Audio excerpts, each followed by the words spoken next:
Hey guys, Dov here, and Creative Assembly has released the patch notes for the Total WAAAGH update coming alongside the Warden and Paunch DLC this Thursday. Wanted to make a quick video going over some highlights. There are an absolute ton of changes here, so be sure to check the patch notes in the link in the description if you want to have a read, and I definitely would recommend that. Today I'm just going to go through what I perceive to be the most impactful changes, definitely from a multiplayer perspective, but in general.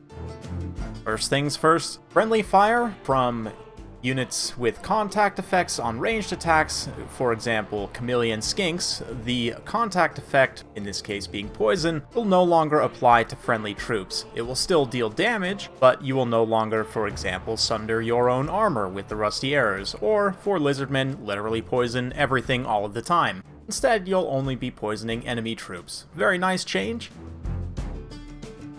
Strider has also been reworked. For those of you guys who missed my recap of that in my rework, definitely check that out. They've given us a few more details here, particularly in regards to units operating uphill, not losing vigor, and so on, so that's nice to see.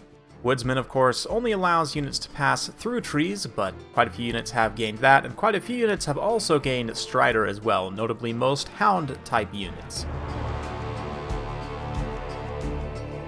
Next up, a couple of major bug fixes. The burst/volley fire bug, which I didn't even know was really a thing, but actually affects one of my favorite units in the game, Pistoliers, Hellblaster volley guns as well, other units that do a multi-shot or do multiple shots per volley. They have been fixed where if they get interrupted while doing the volley, they'll still retain that ammunition and not expend the entire volley, which was previously a problem. Likewise, a bug for double and triple attack animations on characters and monsters has been fixed to where they won't deal quite so much damage on the double and triple attacks. There have been a few other notable bug fixes, including the healing cap bug, where a unit would retain any additional effects from a healing spell if it got a unit to its healing cap. A good example is Regrowth giving basically perfect vigor if a unit hit its healing cap while the regrowth is active. There was also a bug where vortex spells checked missile resistance when dealing damage. I had no idea that was a thing, but very interesting. Guardian no longer stacks for the Dark Elves. Previously, if you had the Master and the Blades of the Blood Queen, those two effects would actually stack. That is no longer the case. A number of regiments of renown have had their stats brought in line with what their base counterparts should be, typically in leadership or reload time reduction.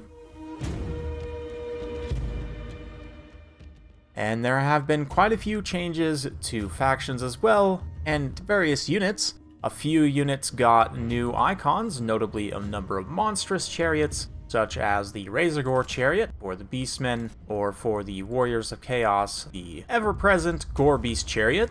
Likewise, Demigryph Knights and Hippogryph Knights for the Empire and Bretonnia respectively also have new icons. The Razorgores themselves got plus 50 cost, a warranted change, as they were way too cost-effective before.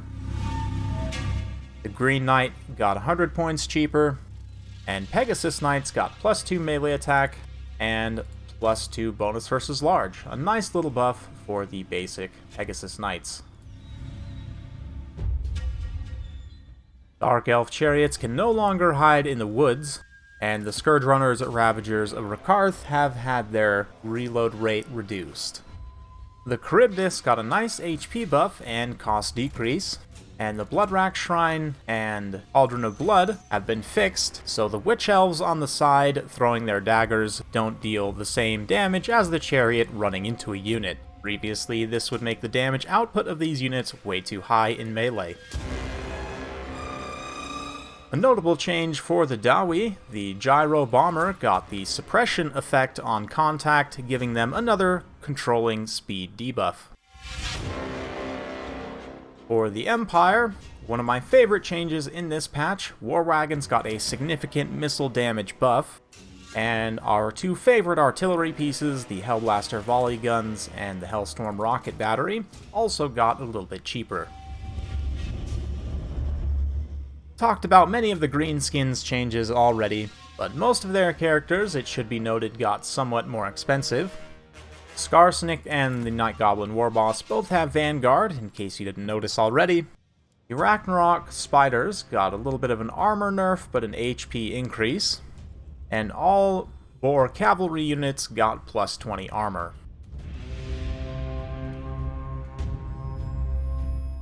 For the Northern Barbarians, both variants of non-feral War Mammoth had their price set to 2100 points, both being reduced from higher. The Skaven had minor buffs to their Plague Monk and Storm Vermin units. And for the Tomb Kings, Necrosphinxes got a little bit more leadership, and Necropolis Knights, the non-halberd variant, got a little bit of a buff on some various stats. For the Vampire Coast, the following units got a minus 50 cost decrease. Rotting Prometheans, Deck Dropper Gunners, including the Regiment of Renown, and Deck Dropper Handguns. For the old school vampire counts, the Terror Goose got a melee attack increase, but had its bonus versus large decreased proportionally. And last up, for the Warriors of Chaos, the Hell Cannon got an accuracy increase, and the artillery piece itself gained some more HP. There were a handful of Winds of Magic cost changes as well that I'm not going to go over here. The most notable are the Manticore and Cygor Summon, both getting a little bit more expensive in terms of Winds of Magic. Felix can now only heal one target, and Elithanar and the Ixtra's Triads Doppelgangers now spawn with the same HP as their parent unit.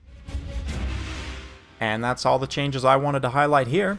Let me know down in the comments below what you guys think are the most impactful changes. Of course, we'll have to wait and see how the balance plays out. I did originally make a video giving my thoughts about the balance, but honestly, given the amount of changes in this patch, especially changes to a Strider and Woodsman, it's going to take some time to kind of play out and see how everything shakes out. So I'll hold off on really commenting too much about that until we get this patch out in the wild. Be sure to join me Thursday for a patch day tournament. Be starting that, probably starting the stream about 10 a.m. Mountain Daylight Time. Be sure to join me there, subscribe, hit that bell notification so you don't miss it. Thank you once again, and we'll see you next time.